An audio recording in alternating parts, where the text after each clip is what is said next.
For once, the truth from someone who actually understands the avoidant mind from the inside.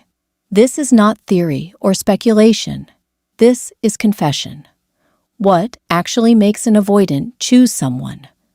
What breaks through the walls they have spent their life building? What creates the conditions where commitment feels less terrifying than loss? The answer is not what most people expect.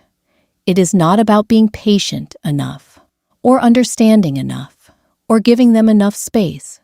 It is about specific qualities that bypass their defenses entirely, that make staying feel safer than their usual pattern of leaving.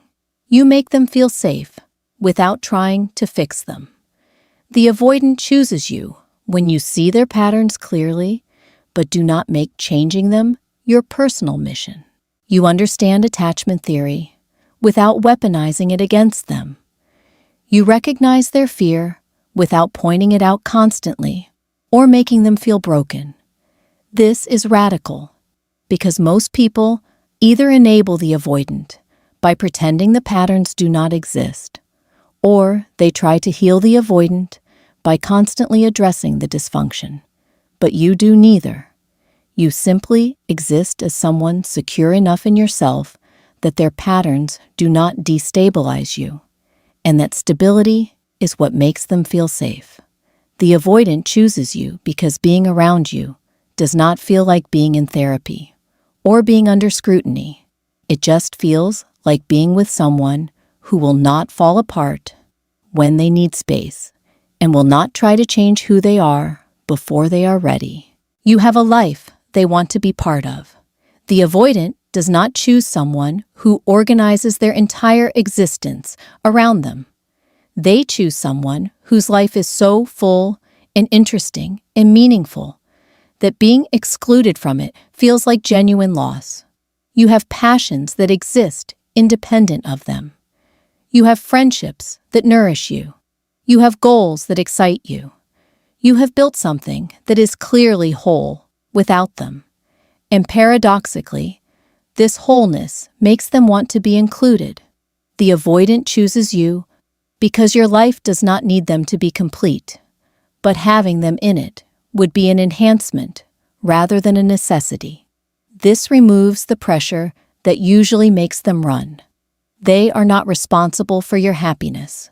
They are simply someone who gets to participate in a life that is already good, and participation feels manageable, where obligation feels suffocating.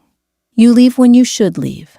Here is the confession most people do not want to hear. The avoidant respects you more when you walk away from dysfunction than when you stay through it with endless patience.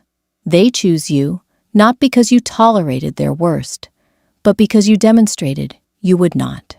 You had boundaries that were real.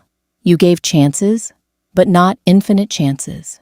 You showed them that access to you is conditional on them showing up, and when they could not show up, you left without bitterness or drama.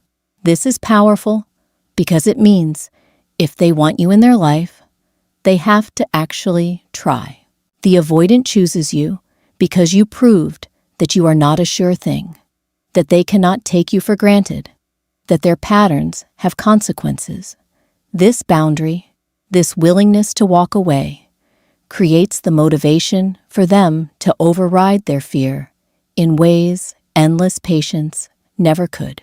You reflect who they want to become. The avoidant chooses you when you embody qualities they recognize, they lack, but secretly want to develop. You are emotionally available without being needy. You are independent without being cold. You are vulnerable without being weak. You have done the work to become secure that they know they should be doing, but have been avoiding.